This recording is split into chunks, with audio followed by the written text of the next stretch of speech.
Picture this, it's 2012 and a 19-year-old student is packing boxes in his parents' garage. His business, funded by a pizza delivery job, is making clothes by himself with nothing but a sewing machine. Now that business is worth $1.3 billion today. I'm talking about Ben Francis and the sports clothing brand Gymshark. We all have to start somewhere, usually somewhere unglamorous. But here's what most people miss. It's not about the garage or the equipment you have, or even the idea. It's about what happens in the spaces between startup and success. So let's shatter some myths about rapid growth. Everyone thinks these businesses are like hockey stick grass, going flat a little bit and then shooting upward into the stratosphere. They want to call it an overnight success story, but what they don't see is the 2 years of flat lines before the curve shoots up, the countless pivots, the moments when everything nearly fell apart. Think about it, most overnight successes are actually 5-year struggles that finally became visible. It's like watching a bamboo tree grow. Nothing visible happens for 4 years while it builds an extensive root system. Then suddenly it shoots up 90 feet in 6 weeks. Here's what's fascinating about fast-growing brands. They don't build businesses the way most people think. While everyone is obsessing over perfect products, they're obsessing over perfect problems. They're building solutions for problems that keep people awake at night. As a rule of thumb, all businesses should be based around solving something. Take Uber's early days. They didn't start by trying to revolutionize global transportation. They started by solving one specific problem. Why is it so hard to get a taxi in San Francisco? That's it. One city,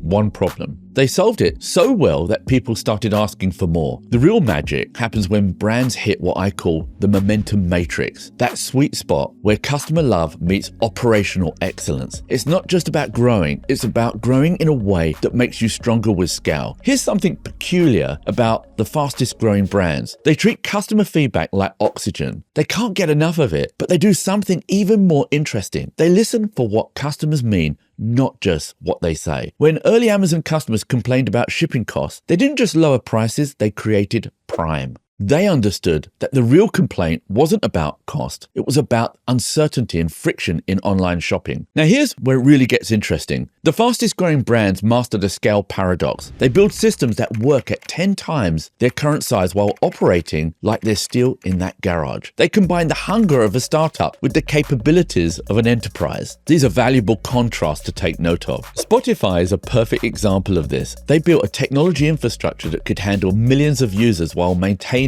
the culture of a scrappy upstart. They kept the ability to move fast and an experiment like a small R&D business while building systems that could scale globally. The truly fascinating part about rapid growth is how these brands turn innovation from an event into a process. They're not just launching products, they're building innovation engines. Every new product, every feature, every improvement feeds back into this engine, making the next innovation even more powerful. Look at how Tesla approaches innovation. Their cars get better with every mile driven because they're constantly learning from their entire fleet. Every car is both a product and a data collection point for future improvements. That's not just growth, that's exponential learning. Here's something most people miss about explosive growth. Culture isn't a nice to have, it's a growth accelerator. Successful brands don't just build products or services, they build movements that people want to be part of, a cult following. Consider how Patagonia grew. They didn't just sell outdoor gear, they championed environmental causes. Their customers don't just buy products, they buy into a vision of what the world could be. That's how you turn customers into evangelists. They stand for something. The truth about rapid growth isn't written in business books. It's written in the late night pivots, the customer service emails, the small decisions that suddenly become big turning points. It's written in the moments when brands choose to be different,